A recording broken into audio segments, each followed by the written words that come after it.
Today, ladies and gentlemen, as you can see, I'm doing my very first movie review.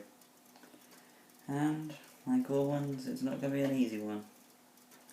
The Amazing Spider-Man. Yeah. Took me a long time to think of what movie I had to do, but when I finally got it on Blu-ray and watched it down, I enjoyed it. I truly enjoyed it. Not because it was on Blu-ray and everything, but because of the... Okay. Of course you're going to say the Sam Raimi stuff was bad. Yes, that is true. But not only that, I had my mind ticking.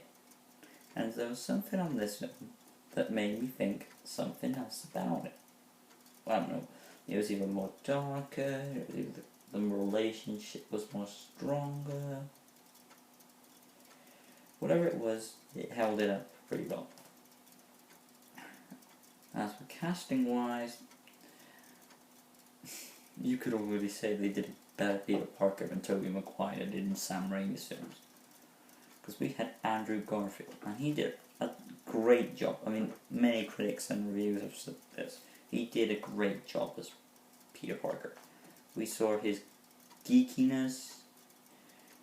I mean, we saw... He's not entirely full of himself. Well, apart from that time we had Trevi Flash Thompson up. He has some problems with his parents, which we don't know very much about, but his parents just disappear like that. That has never been established before in the Sam Raimi film, so that's a new twist, and I like that. So we don't know what happened to his parents, and now we know why he's with his uncle and his aunt.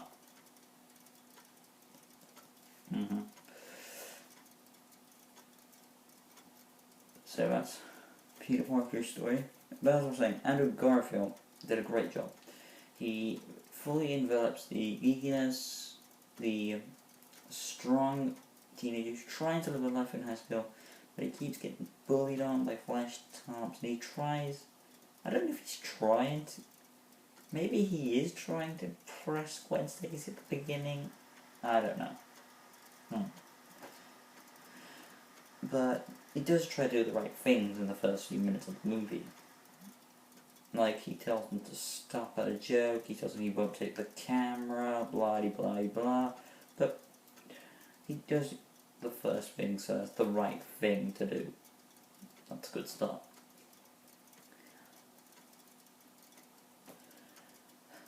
Moving on to our next casting member, of course, as I said, if I didn't say, Gwen Stacy comes along actually to interfere in that fight.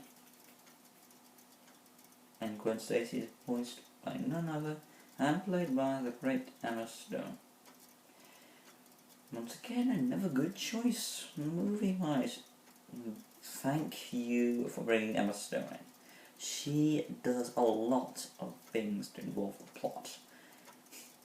I'm not going to give her a laugh for what she does. Okay. She is very much like Pete. They're both into science and all that stuff. They both have strong chemistry with each other and feelings for each other. But they're very shy about it at times. That they have these feelings, but they don't want to admit it to each other. That's what I'm buying and other stuff. Then you've got the villain of the movie. So his name is more predictable than his. Rise Evans, if I can pronounce it. Rise Evans, it's hard to pronounce it. Well, Rise Evans, if I'm going to say Rise. Rise Evans as Dr. Kurt Connors, aka the Lizard. Well, that's a bit of a confusing part, because, like many people have said, they don't know much about this. Well, they do in the comic books, but Mark Webb here, the director of it, another deja vu. Ooh, Mark Webb! I'm sure that didn't take long to rig up. Spider-Man! Mark Webb! What a good choice! Please! But back to the subject. The lizard... Well, Kurt Connors... Well, I know he's a scientist who loses an arm in the Second War, I think it's the Second War. And he tries to grow it back with lizard DNA. He grows it back, he turns into a monster, and his partner has to stop him. What they do here with it is kind of the same thing. Well, there's a deleted scene where he wants his arm back so he can hold his son and stuff like that. I'm not sure why they cut from the movie. But you can see he has these problems with it. There's this agent, what Peter wants into the lab, which needs to spy on some secrets of his parents, he thinks. He goes into it, and he gets the spider bite, boom, but onto the knuckle in Sam Raimi, it's the neck. Anyway, this guy, this agent guy also goes to Kurt Connors, and he tells him that Norman Osborn, the founder of Oscorp, is dying. He asks Kurt to make a cure for him. I'm not going to say what the problem with Norman is because it's in the second movie. And even though I haven't saw the second movie, so I'm not going to be dragging spoilers that way. Anyway, Kurt says he needs time though to perfect it. He says he needs to test it on animals. He tests it on a mouse, with a lot on Peter. But the agent just wants human subjects straight away. And he volunteers the doctor himself, I think. He says, looks like you've got a missing arm. Perhaps you can grow it back. So the doctor tragically inherits himself with the DNA. However, when he does this, when I see it,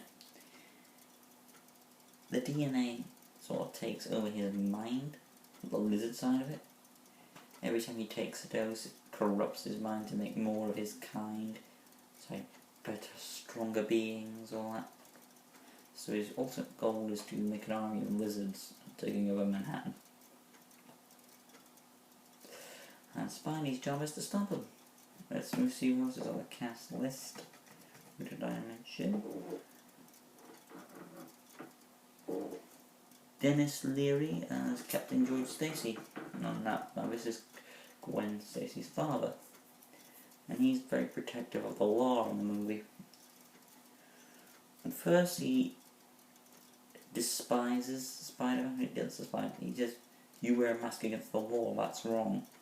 You're a vigilante, you should be put to jail, put to justice, stopped. So he keeps going on these quests on these cases to help, not help, but stop Spider-Man. Because he thinks he's a vigilante who's interfering with police business. But when he discovers, spoilers if you didn't know, so spoilers if you want, you've been warned. When he discovers that Peter is Spider-Man, he says, okay, I believe you now. Even though God shoots him in the leg. That's why. It's that God on drugs. And he shoots him not the guard shoots him in the leg, but eventually Connors comes to the top of Oscorp Tower to help. And in the end, another spoiler. So brace yourselves.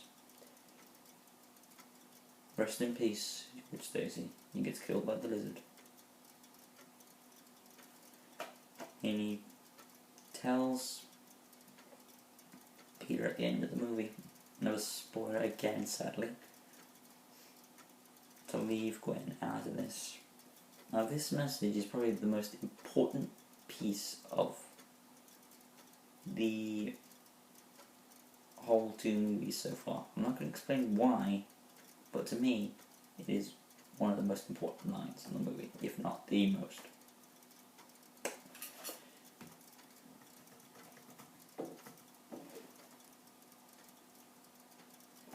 Now this is a very interesting character role. Martin Sheen as Ben Parker. Martin Sheen.